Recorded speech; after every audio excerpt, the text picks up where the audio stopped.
Good evening and welcome. My name is Scott Westerfield, and I'm the president of Brown Club Orange County. This evening, Brown Club is pleased to present The Pope at War, a conversation with Pulitzer Prize-winning author, professor, and Brown Class of '69 alum, David Kertzer. In just a few moments, tonight's host, Carl Schulkin, will introduce our speaker. Before that, my colleague Judy Kaufman, also Class of '69, will go over the rules of the road for tonight's event. Thanks for attending, and we hope you enjoy tonight's presentation. And now I'll turn the program over to our host, Carl Schulkin, who will introduce our speaker. Thanks, Judy.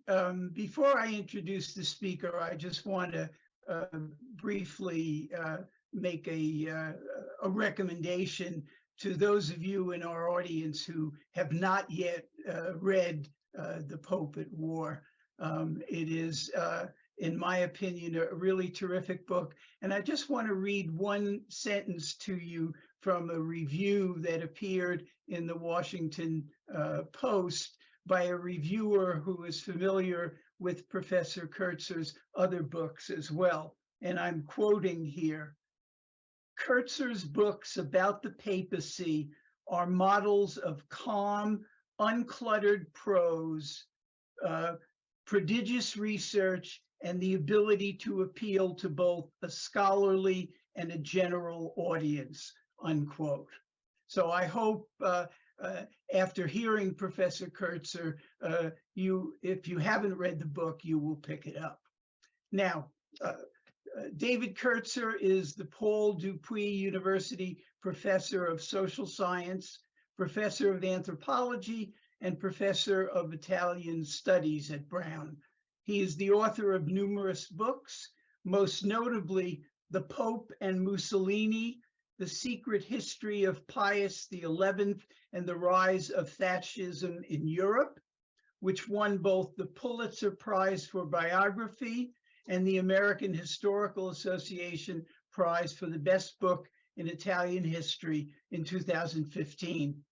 He is widely regarded as one of the foremost experts on the political history of the modern papacy. Professor Kertzer, as you have already heard, is also a Brown alum, class of 1969, and he served from 2006 to 2011 as the provost of the university. Professor Kertzer, the floor is yours. Thank you, and thank you for inviting me to join the Brown Club of Orange County. I thought I could be informal, my understanding of Southern California, plus the hour here. I'm in my office at Brown at the moment, where it's 9 o'clock or so. So I just thought I'd begin with just a very few minutes, 5 minutes or so of introduction. We're going to show some PowerPoint, if we can put that up as well, just to give you some images, if that's feasible. But what I wanted to do is just say, so there we go, something about my book. Oop, we're already at the second slide there. I'm sorry. Well, that's okay. The book, there we are. That's the book, and you see on one side the Pope, the controversial Pius XII, and of course the other two figures are well known to you. On the other side, that's a portrait of them going through the streets of Rome in the spring of 1938 when Hitler visited Italy. The book then is about this controversial Pope and the question of how he dealt with World War II and with the Holocaust and why he acted the way he did. The genesis of the book goes back a long way, and there's a personal history there, and that's the next slide, which we can go to, which is I grew up hearing these stories, and I was born not all that long after the war, from my father, who was a Jewish chaplain in the war and was with the Allied troops who landed at Enzio beachhead about 30 miles south of Rome in January 44. And they were, so he held, as you see here, there's an example of services that he held in a wine cellar as they were being bombarded by Nazi artillery at the beachhead. He was with the troops the day they liberated Rome in early June of 1944. So I grew up hearing about this history of Rome and World War II.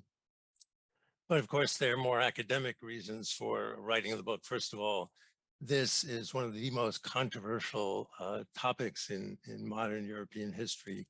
the role of the Vatican and the Pope during World War II.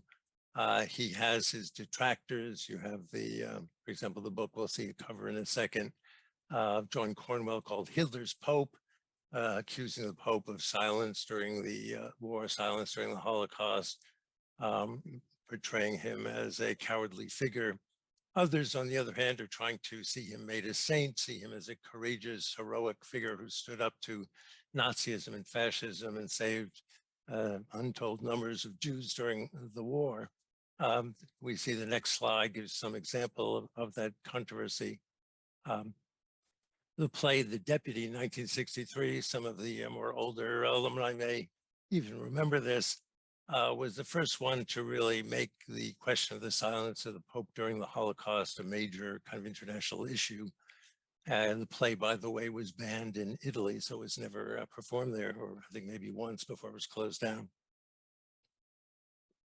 As a result of the controversy, the Pope at the time, we're now in the in 1980s or 70s and 80s, Paul VI authorized a group of Jesuit historians to go through the archives of the Vatican, which were closed to researchers, and theoretically publish all the relevant Vatican documents having to do with the Vatican in World War II. You see them there. Then, as I mentioned, in 1999, John Cornwell published his best-selling book, Hitler's Pope, again accusing the Pope of silence. As a result of all this, the popes, it's up to the current Pope to open the archives of the papacy that is yet to be opened. And the Vatican and the popes have been under pressure to open the archives for World War II, certainly since the play The Deputy in 1963. It was, however, the current Pope, Pope Francis, who in 2019 authorized the opening for the following year of the papacy, the papers of the papacy of Pius XII.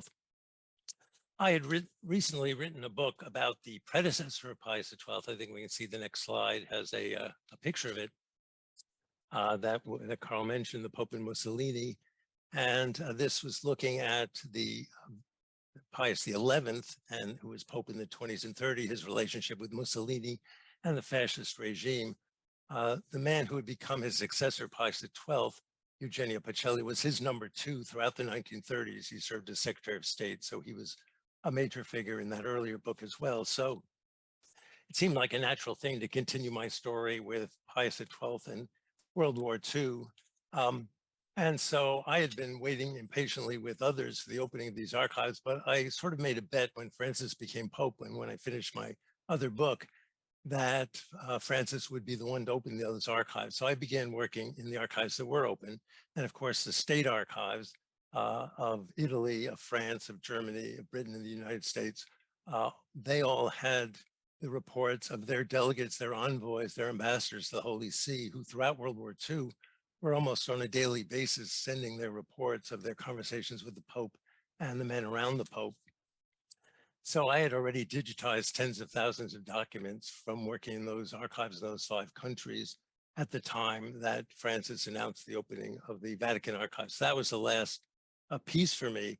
The next slide, I think, shows the opening of those archives. So I was there, I got leave from Brown. I was planning to spend several months working in those archives, which opened March 2nd, 2020. If you think of the date, March 2020, something else may come to mind. And in fact, there I am. Standing next to me is a prominent German historian. He's actually also a priest, a history professor, priest Hubert Wolf.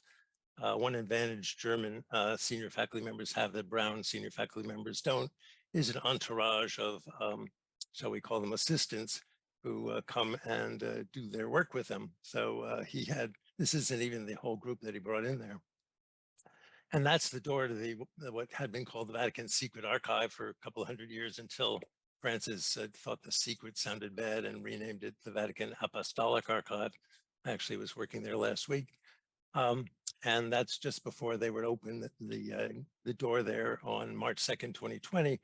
Of course, after a week working furiously there and expecting to be there for months, it was announced that due to this strange new virus, they were closing down until further notice.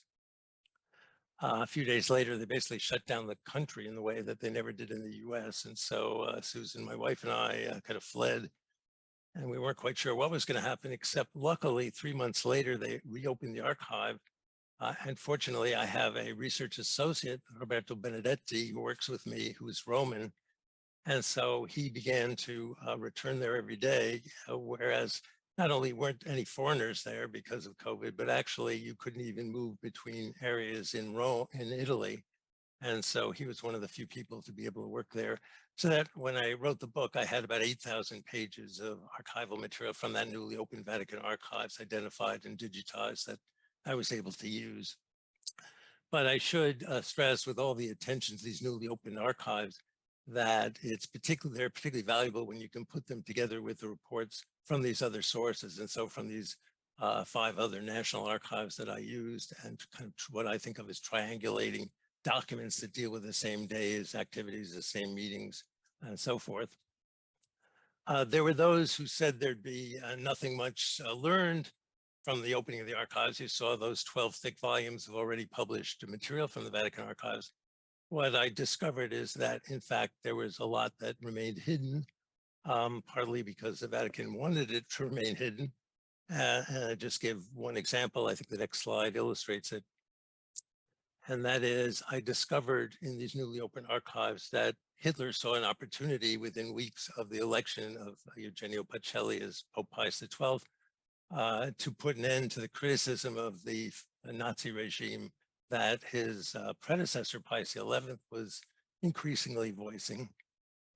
And so he sent this man who was, aside from being a Nazi prince, was also married to the daughter of the King of Italy, who you see there as well.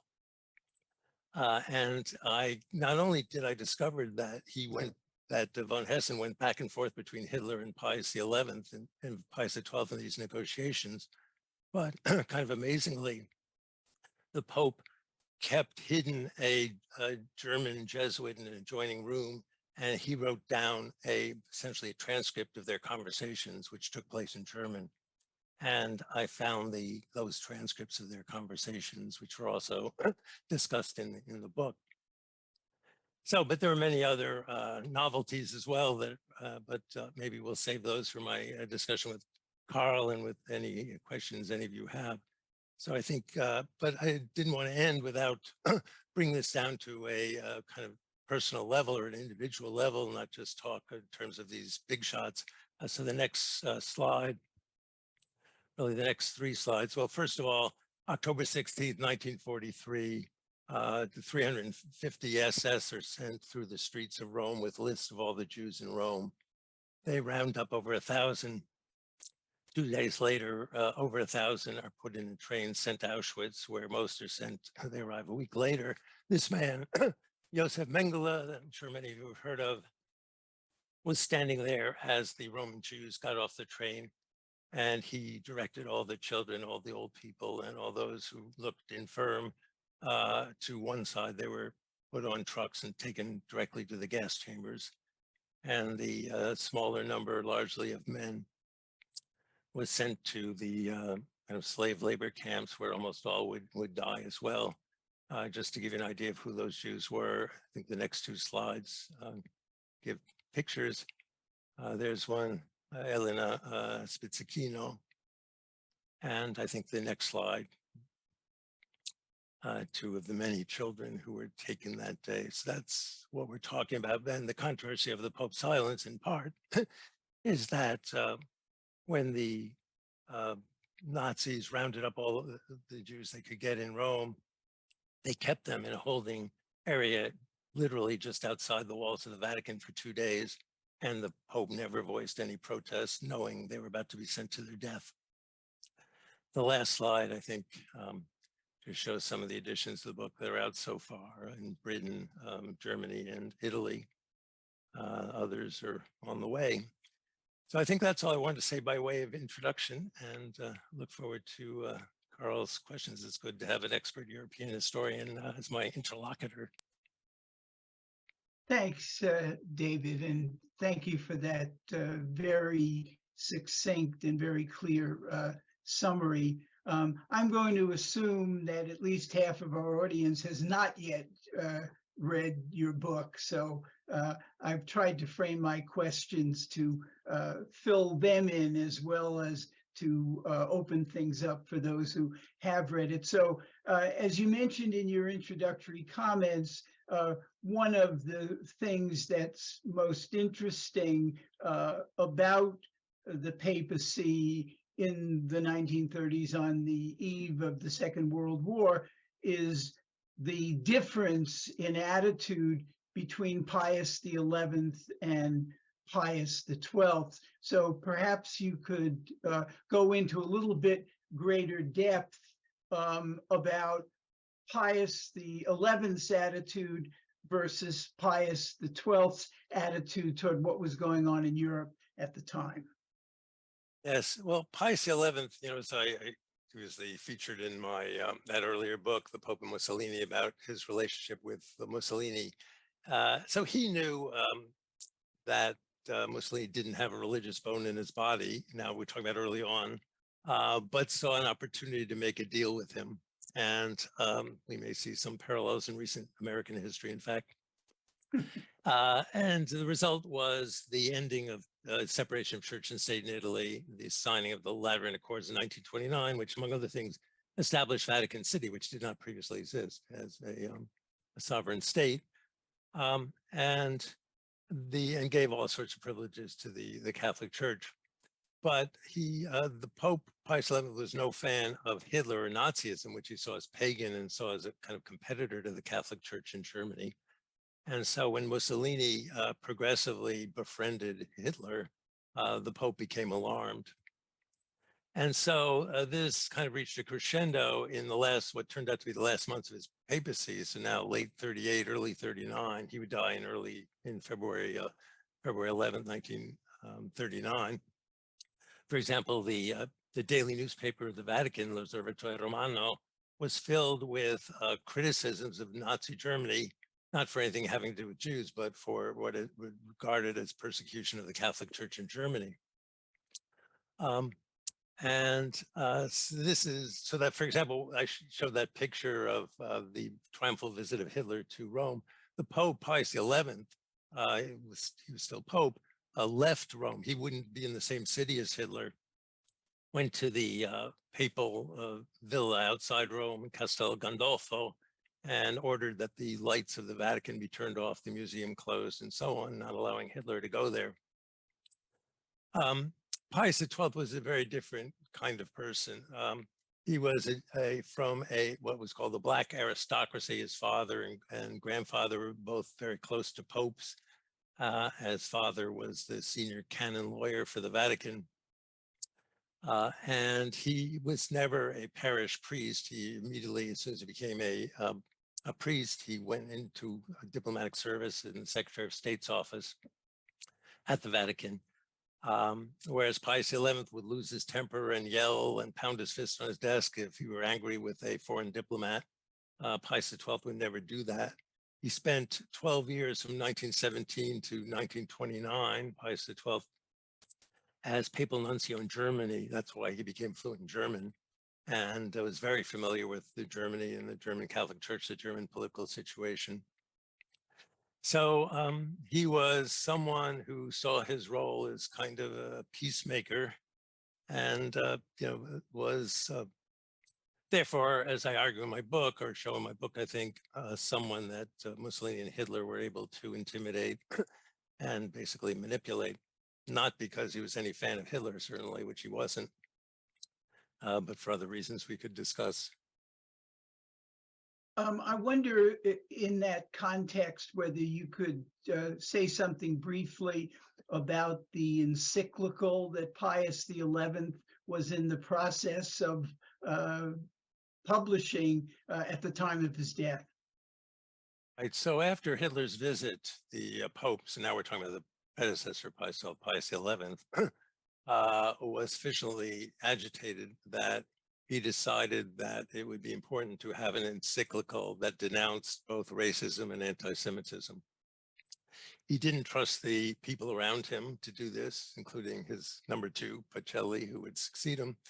So he rather unusually called on an American Jesuit, Father John Lafarge, who happened to be visiting Rome, who was known to the Pope because he had written a book denouncing racism in the United States, obviously anti-Black racism in the US. So he, in I think June of 38, calls in Father Lafarge, tells him he wants to write an encyclical denouncing anti-Semitism and racism. Lafarge is totally flabbergasted, of course. And that encyclical would be held up by the Jesuit order. Lafarge was a Jesuit, and the head of the order was a notorious anti-Semite, Polish anti-Semite. And he and his kind of cronies and the higher up in the order basically kept, once this was being sent to the Pope in early September of 38, they intercepted it and held on to it.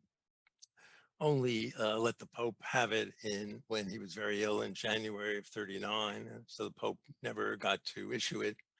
And when Pius XII became Pope, he buried it. Very interesting story that is all too little known. Maybe we could move next to go into a little greater depth on something that you've already referred to, and that the various reviews of your book have spent a lot of time on, and those are the transcripts of the conversations that the Pope Pius XII had with Hitler's envoy, Prince Philip von Hessen. What are some of the major insights that we get from reading those transcripts, from knowing the substance of those conversations? Well, maybe the first thing is that they were kept secret for over 80 years until my book came out, which is kind of amazing that they're able to do that. And at the time, Hitler didn't even tell his own ambassador to the Holy See that these conversations were going on, and the Pope similarly kept his trusted aides from knowing about them, most of them. So what happened was that Hitler, within a few weeks of Pacelli's election to the papacy, seeing signs of a change after the criticisms of his predecessor toward the Nazi regime, saw this opportunity. So he called on one of the people closest to him, this German aristocrat. He was from one of the most aristocratic families in Germany. His great-grandmother was Queen Victoria. His brother married the sister of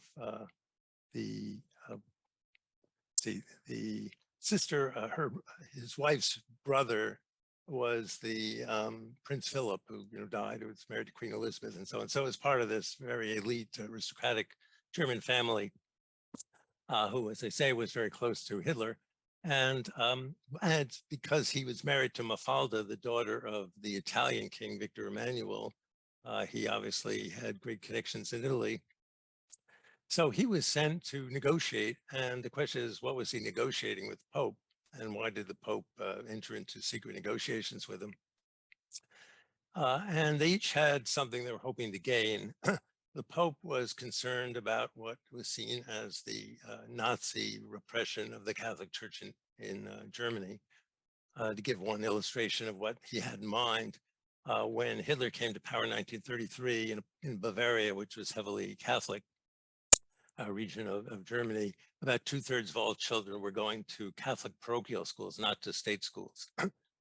By the time he became Pope in 39, only about 3% of students were going to Catholic parochial schools in Bavaria. Hitler wanted all students going to state schools where they would be indoctrinated in Nazi ideology. And the Nazis were closing down various convents and so forth. Plus, Hitler had an ace up his sleeve because his police had all sorts of reports of sexual abuse in convents and by Catholic clergy. And so there was a certain kind of blackmail element as well that the Pope didn't want all this to come out. So this is what the Pope was hoping to achieve. Of course, Hitler was not happy about the criticisms of the papal predecessor of the Nazi regime. About probably at least 40% of the Third Reich, especially after they had recently incorporated Austria, were Catholic. And so having the Pope and clergy, therefore Catholic clergy, criticize the German regime was not something that Hitler was going to welcome. So this basically is what each side was hoping to do. And of course, in the end, Hitler wasn't going to change his policy with respect to the church. And by keeping these negotiations going on, he helped basically achieve his goal, which is to keep the Pope quiet and end all criticism in the pages of the Vatican newspaper, for example, of the Nazi regime. So we learn from those transcripts what the Pope was hoping to accomplish, and is what you're saying is he didn't really accomplish very many of his goals, of his own goals in those conversations.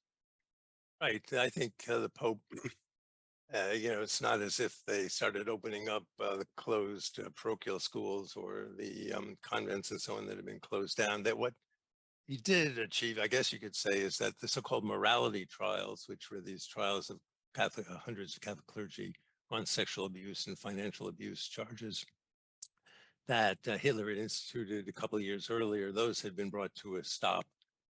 So in that sense, perhaps there was some success. Interesting.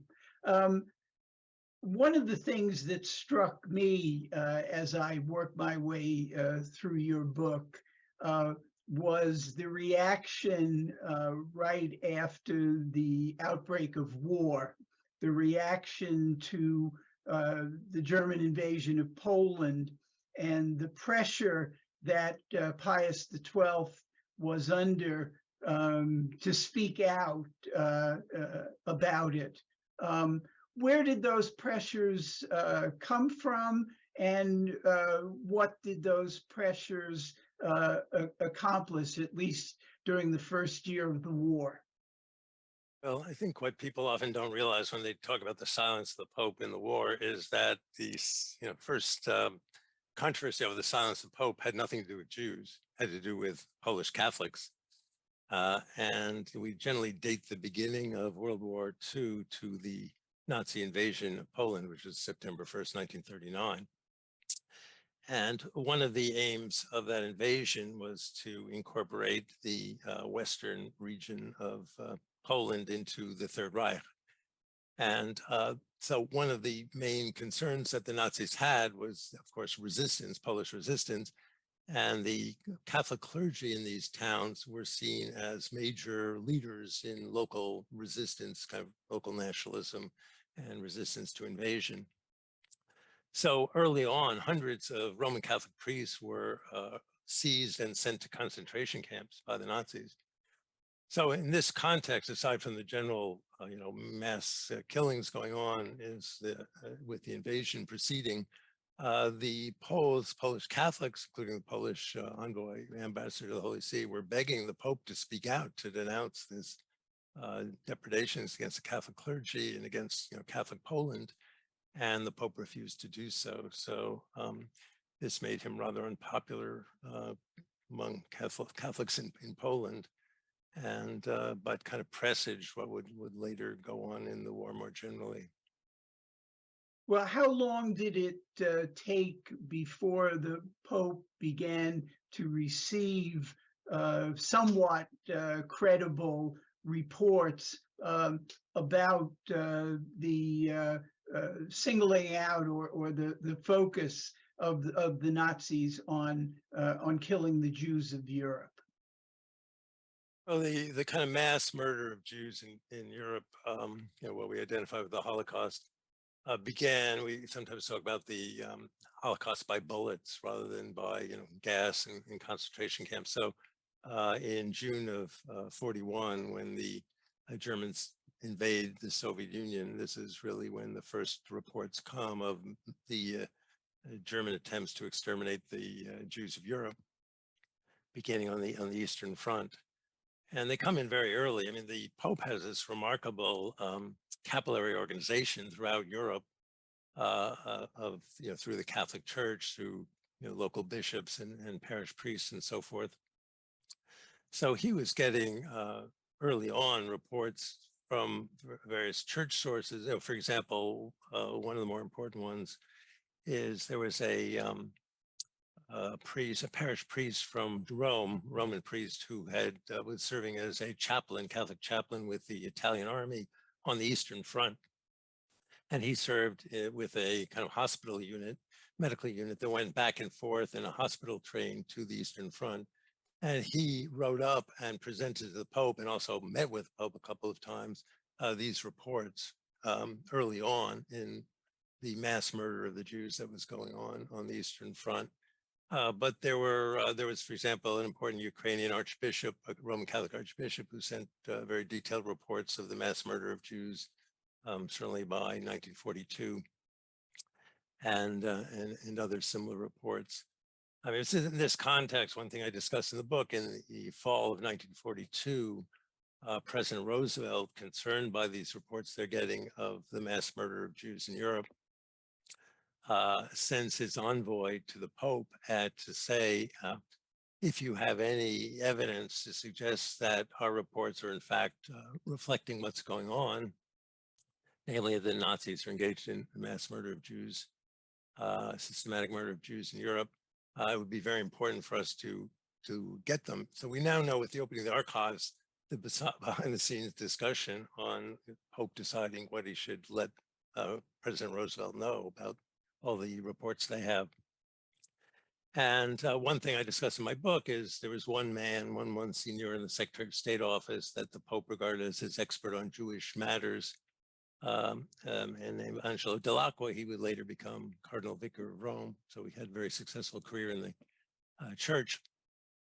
And we now have, as a result of the opening of these archives, a document where he gives his advice to the Pope in how to respond to Roosevelt. And what he says is, yes, it's true, we have reports exactly of this kind, but it would be very unwise, he recommends, unwise to let the president know about them. Why?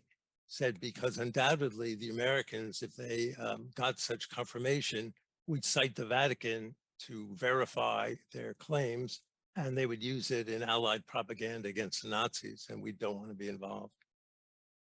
Yes, and I can recall in reading some of that back and forth that you discuss, that the Pius XII and his advisors always found it convenient to fall back on the excuse that, well, we can't really verify these reports. We know we have a lot of reports, but we've been unable to verify them, and that we see that today with a lot of things go on, the way that's used as an excuse. Right. I mean, he basically tells the president essentially, oh, well, we're hearing rumors like this too, but nothing that we can verify. So yes. Well, I think it's pretty well established that both early in the war, with regard to Polish Catholics and French Catholics, that the Pope remained silent. Then when the reports came in of the attacks on the Jews, the mass murder of Jews, he still remained silent. What was he willing to talk about during the war? well, I'm an Italian historian, and he was not only the supreme pontiff of Catholics worldwide, he was also the leader of the Italian Church. I mean, for example, Poland, there's a cardinal primate and so on. In Italy, there was no cardinal primate because there was the Pope, the Bishop of Rome. And the clergy, the Catholic clergy in Italy, from the day that Mussolini announces Italy going to war with Britain and France, so this is June 10th, 1940, and going to war on the side of Nazi Germany, the clergy and Catholic organizations throughout the country are mobilized to call on all good Catholics to do their Christian duty and go to war. And of course, once 1941, the following year, the war turns against the Soviet Union. This is then cast by many in the church as a crusade against the godless communists, Catholic or Christian crusade. So he would say he was taking a position of impartiality, comparing himself to his predecessor in World War I, Benedict XV, who remained impartial in World War I. But he was certainly known for his oratory. It was described by many as kind of Baroque oratory, very high level theological oratory, filled also with various kinds of bromides of being good and so forth. But he was never willing to denounce the Nazis, much less their attempts to exterminate the Jews of Europe.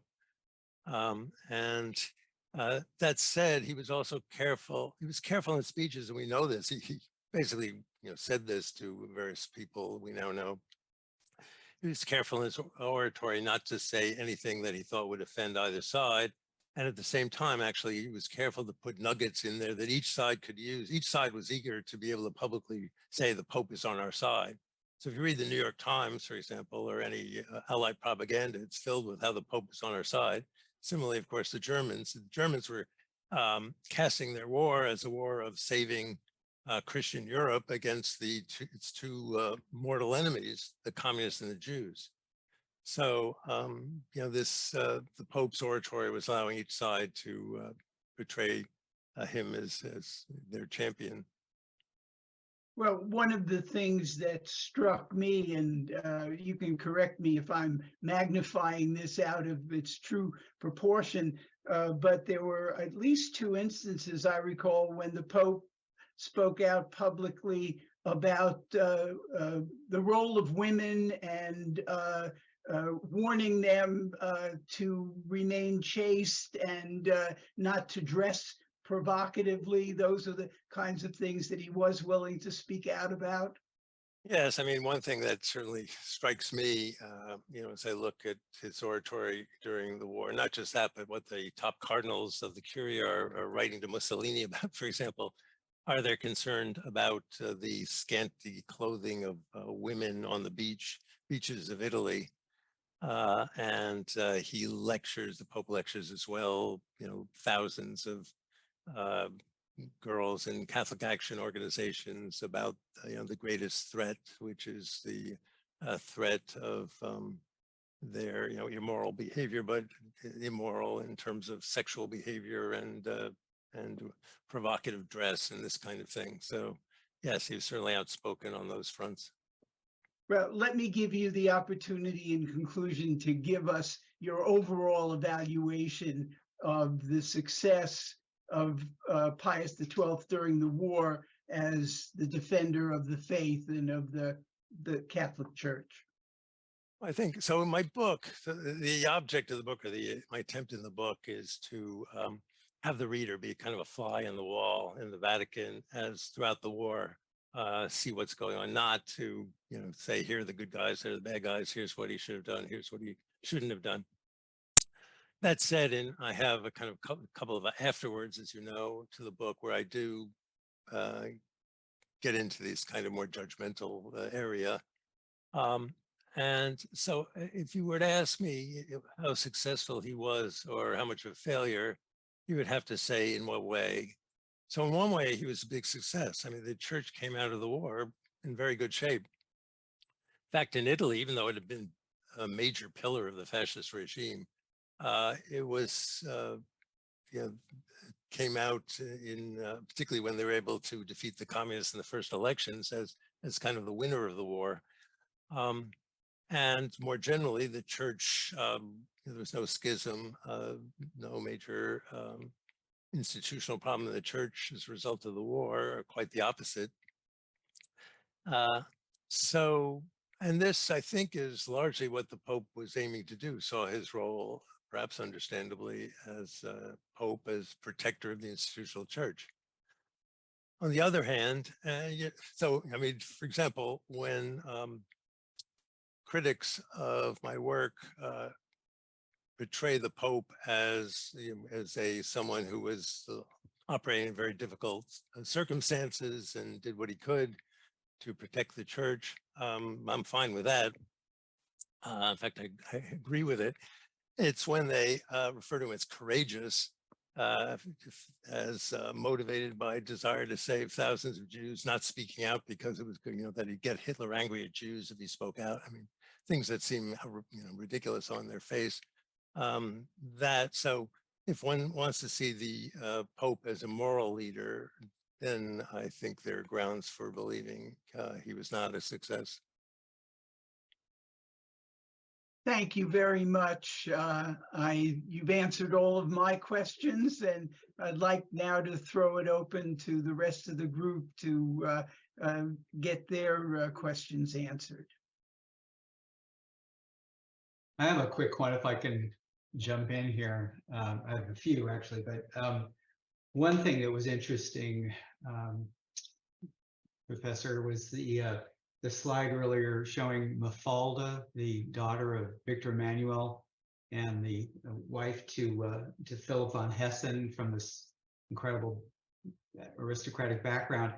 And then I think you said that she died in Buchenwald in a concentration camp. I'm kind of wondering not only how that happened, but also what the Pope had to say about it, if anything. Mm-hmm.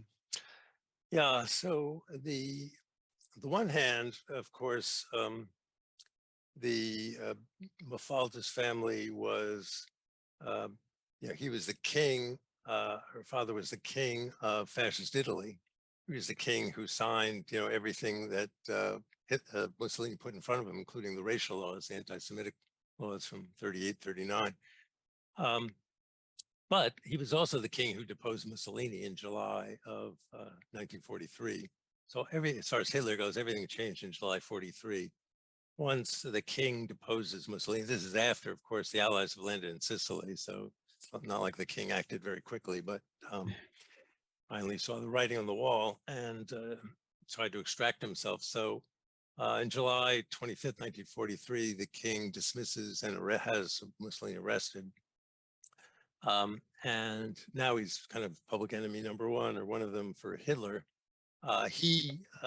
September 8th, when the armistice with the Allies is announced, the king and the new prime minister, Badoglio, flee Rome for the south to be protected by the advancing Allied armies.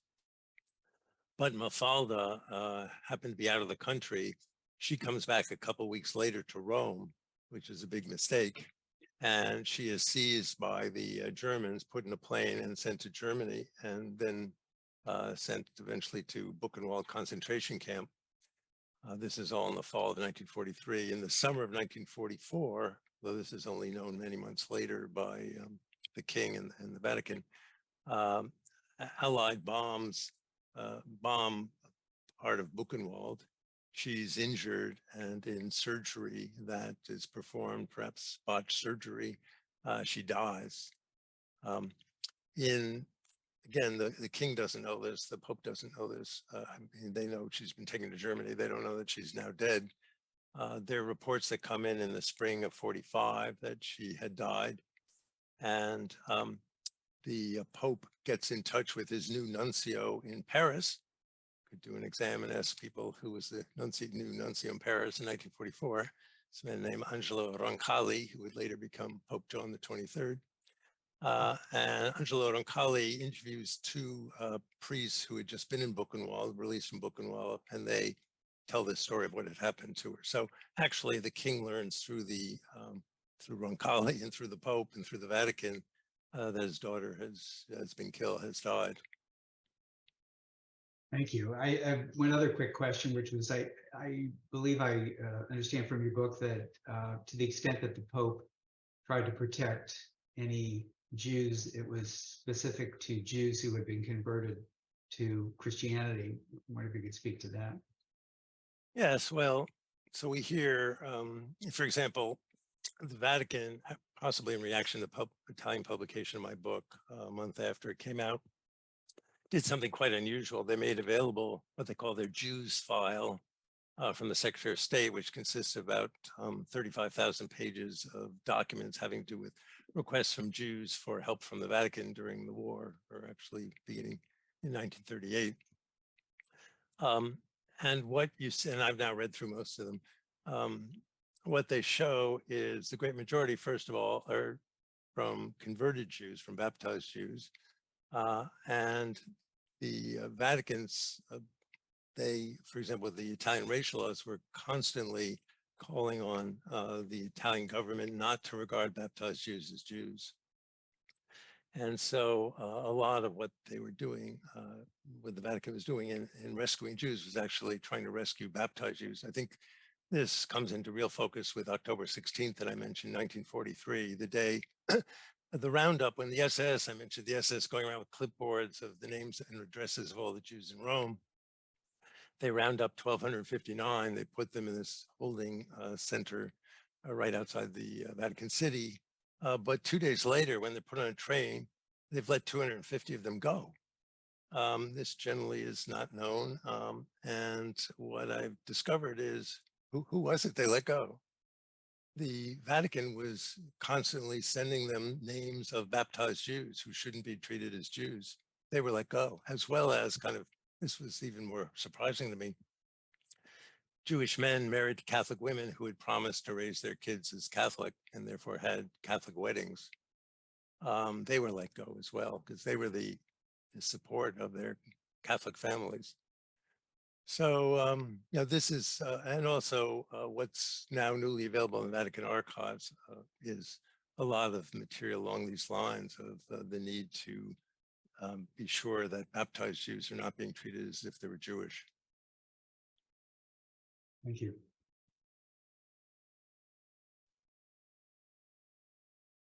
So anybody who has a question or a comment, use the raise hand function to let us know. Okay. Bill McNeely. Go ahead. There, I think I'm unmuted. Yep, you are. Yep, okay, very good. David, this is an excellent book. And the previous book, also The Pope and Mussolini, I thought also was excellent. Speaking as a cradle Catholic from the heart of the Midwest, an Irish Catholic who was born during the reign of Pius XII and was surrounded by people who were veterans of World War II in both the European and Pacific theaters. These are very, very controversial topics, and everything that has happened since then, I think, is really important. But the first thing I want to ask about is this. I believe the title of the Italian edition of this book is Un Papa in Guerra. Is that correct? Pronunciation isn't exactly correct, but yeah. Un Papa in Well, Guerra, yeah. my rather Better work on poor your Italian. Yes, yeah. We can polish that up a little bit. The Italian title of the previous book, The Pope and Mussolini, certainly did not translate directly as The Pope and Mussolini. And Right. I'm very curious as to how you got the Italian title and why you didn't just use an English translation of that, you know, on the English version. Yeah, so the that book was called The Pope and Mussolini, the English version, which is the title I gave it. I didn't actually, I suppose I could have they did tell me, I could have told them not to use it. There was something like, what was it? It was referred to the devil, the Pope and the Deal devil. with the devil. Deal Yeah, with the devil, deal with yeah, the devil. something like that. Which, yeah, I've often had this problem actually with titles. I would say also that the subtitles in my books, even in English, are not subtitles I would give as a scholar. You know, secret history. You cringe a little bit as an academic using that, even though, you know, could make a case. In fact, for example, the von Hessen talks, it was secret history. But yes, this is, you know, one thing I've done in my career, at least the last you know, quarter century. I'd spent the first part of my career writing books, basically university presses published and largely read only by other academics and students. And I had kind of made a career decision shortly after I came to Brown, in fact, in the 90s, that I wanted to write books on 19th and 20th century Italian history to interest a much broader public, because I find this history fascinating, and but based on original archival research that would also have new things to say to scholars. And so there's a bit of a trade-off there, because then you're working with trade publishers, whether American or in other countries, and one place where you sort of compromise tend to be on the title issue, as long as they don't change the content of what I write. if I may also, the other thing I'm curious about is this. When I was going to Catholic grade school, I was told that the Pope would always be an Italian, that there would never be a day when we would not have an Italian Pope. And the people who told me that really believed it. Obviously, that's not the case. I think the contrast between the background of Pacelli, Pius XII, and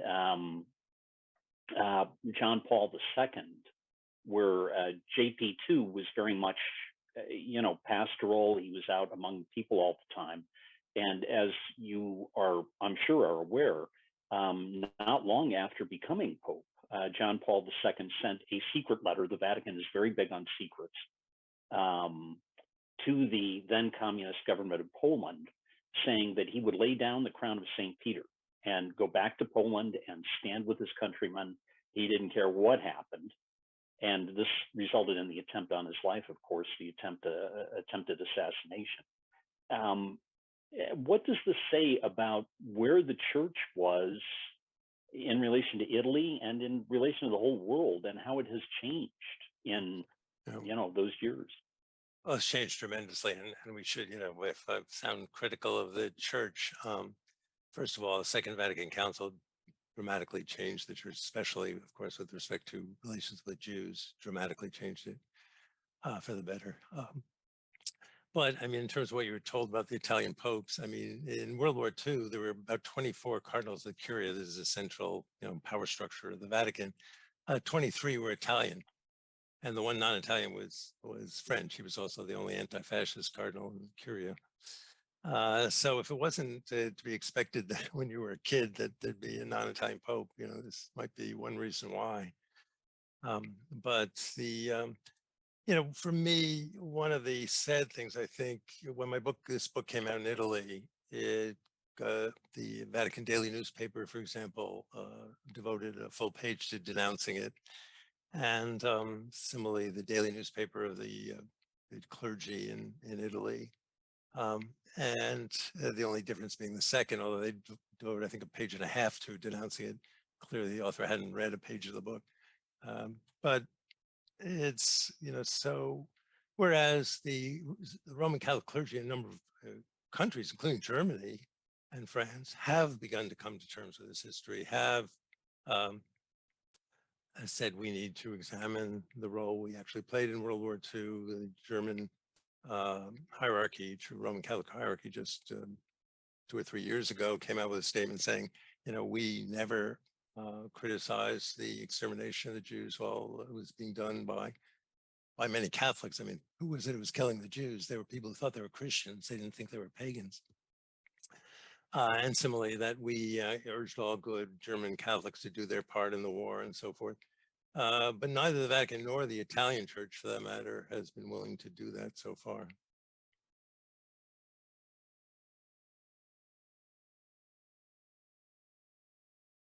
Okay, Mark McReynolds.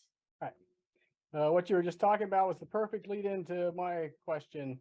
I've been mulling what you said about the aspect of the Pope not wanting to speak out because he didn't want to get Hitler mad.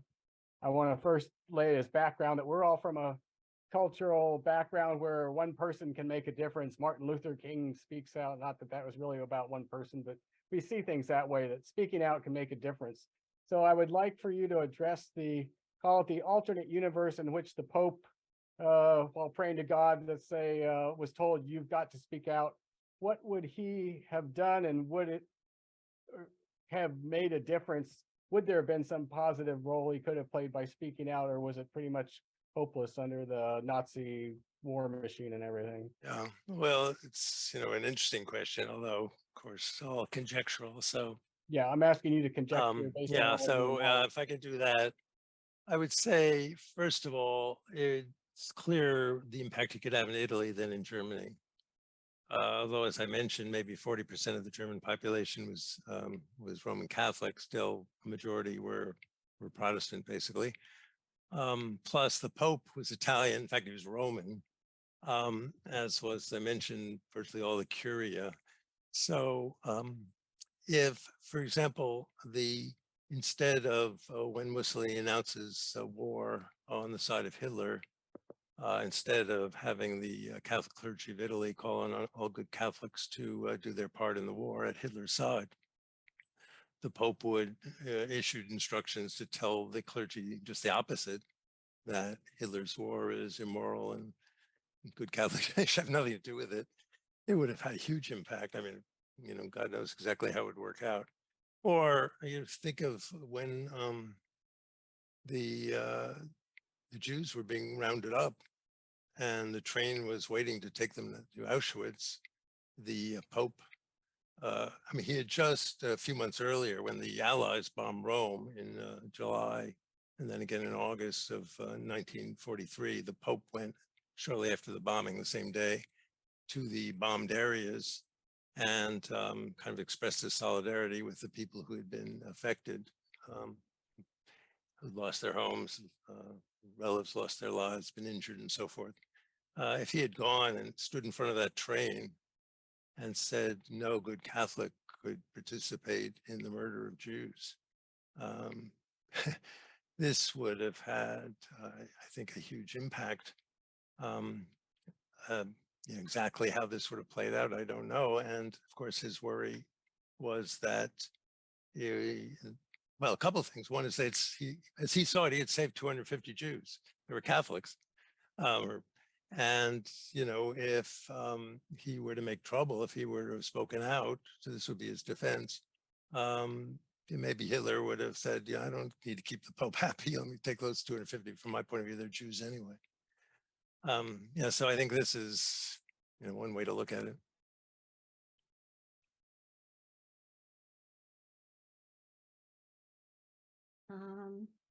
So last chance. Anybody wants to say something? Don't see, we have no other raised hands. So, whoops. Bill is back. So this, I think this will be the last one because we're past the hour Yeah. point at this point.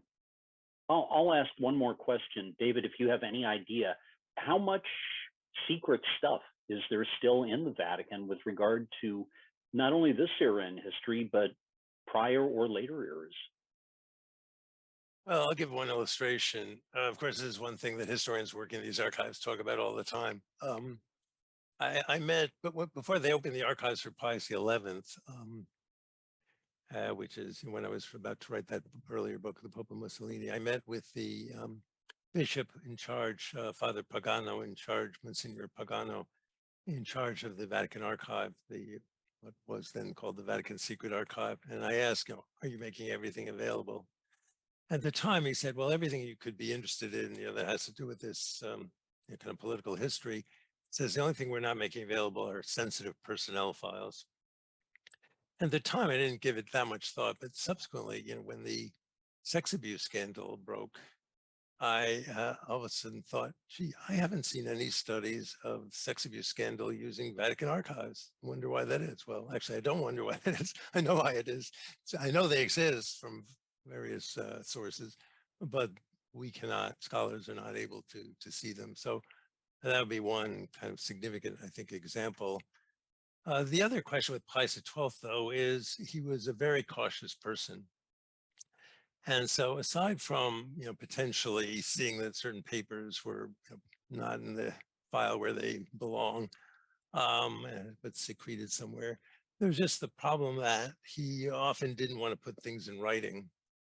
And so, you know, there's not necessarily a written document for everything that went on there. So those are, I think, a couple of the major issues that we confront. But I'd also say one other thing is that not all the archives from World War II of the church have been open. And the one that I'm particularly concerned about is the Cardinal Vicar of Rome has not allowed their archive for World War II for the papacy of Pius XII to be opened. And for example, if you're interested in the relations of the church with the German military during the occupation of Rome in 43-44, they would be very helpful, but they're closed. We have no access to them.